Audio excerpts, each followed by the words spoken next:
এটা রংধনু ফ্যাশন আন্দোলন না ভাই ভাই সেই স্বাদ ভাই না বলি আসলে সেই স্বাদ আবার আমার যশোর থেকে আইসক্রিম চা খাতে বুঝলেন একটা দাও আবার পিঠে ব্যবস্থা আছে ভাই যশোর থেকে আবার আমার চা খাতে এসে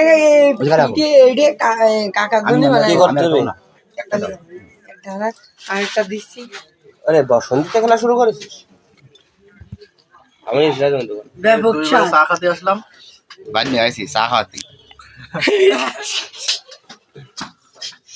ফাজিলি মানে তো লোভ আছে তো লোভ আছে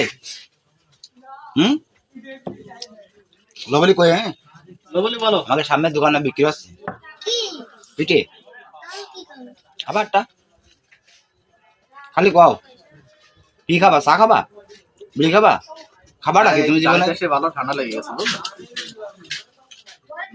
সামনে হয়েছে